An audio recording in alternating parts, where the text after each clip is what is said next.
হরে কৃষ্ণ। ওম অজ্ঞানতিমিরান্ধস্য জ্ঞানাঞ্জনশলাকয়া চক্ষুরুন্মিলিতং येन তস্मै শ্রী গুরুবে নমঃ।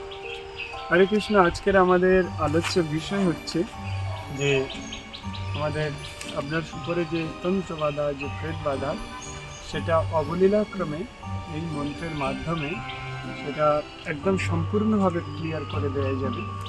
যদি এই মন্ত্র আপনার কাছে থাকে তাহলে সম্পূর্ণ ফ্রি, টেনশন নেই।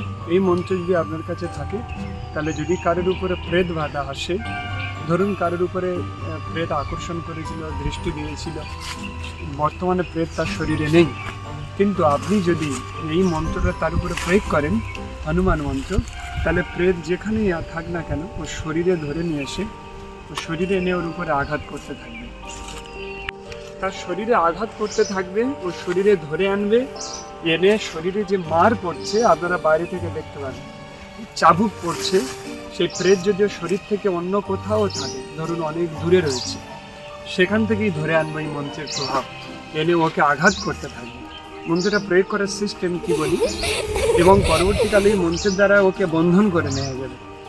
ওকে বন্ধন করে দিয়ে আবার ওকে হনুমানজি ওকে আবার ওনাদের সেনা দলের হাতে তুলে দেবে, সেনার হাতে তুলে দেবে। আর আমাদের যে ত্রিকালদর্শী যে ধাম, এইখানে ওই সেনাদের কাছে চলে আসবে ওই প্রেত। আপনি যেখান থেকে এটা করুন না কেন, কি সিস্টেম, আপনাকে প্রথমে একটা জল ঘড়াতে, কাঁসার ঘড়া হতে হবে, তাতে জল নিতে হবে, নিয়ে সেখানে এই মন্ত্রটা 21 বার বলে 21 বার ওই মন্ত্রে ফুঁ মারতে হবে। মারার পরে ওই রোগীকে ওই জলের দিকে এক দৃষ্টে তাকিয়ে থাকতে বলতে হবে। ওই জলটা হাতে ধরে থাকবে আর এক দৃষ্টেও তাকিয়ে থাকবে সেই জলে, এবং আবার এই মন্ত্রটা বলতে বলতে শরীরে আপনি ফুঁক মারবেন, দেখবেন সঙ্গে সঙ্গে শরীরে কাঁপ এসে যাবে, মানে মার পড়ছে। তো এরকম যারা তন্ত্র, যারা প্রেত রোগী রয়েছে, তারা যে বিভিন্নভাবে কষ্ট পাচ্ছে, আপনি নিজেই নিজের বাড়িতে তাকে ঠিক করতে পারবেন, ক্লিয়ার করতে পারবেন, পরবর্তীকালে এই প্রেত বন্দী হয়ে যাবে। তো আপনার সেই মন্ত্রটা কি? মন্ত্রটা হচ্ছে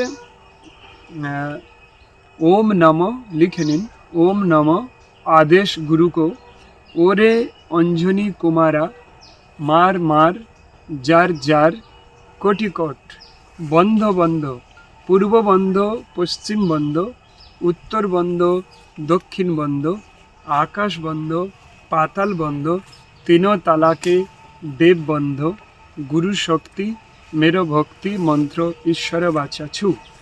তো এই মন্ত্রটা বলেই এই সিস্টেমটা যদি আপনি করেন, তাহলে তবে এই জলটা কিন্তু, যে জলটা নেবেন, এই জলটা আপনার ঘরের জল হলে হবে না, বাইরে থেকে আনতে হবে, বা আপনার ওভার ওয়াটার ট্যাঙ্কের জল হলেও হবে, আর শুদ্ধ জল হতে হবে, গঙ্গা জল হলে খুব ভালো হবে।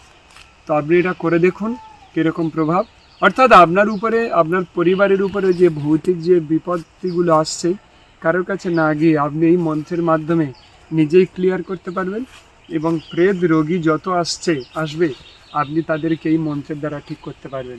একটা মাউথ পাবলিসিটি হয়ে যাবে, চারিদিকে আপনার প্রচার হয়ে যাবে। সম্পূর্ণ ফ্রিতে দিলাম। এই মন্ত্র খুবই দুর্লভ, হনুমান মন্ত্র, আপনি প্রয়োগ করে দেখুন। হরে কৃষ্ণ।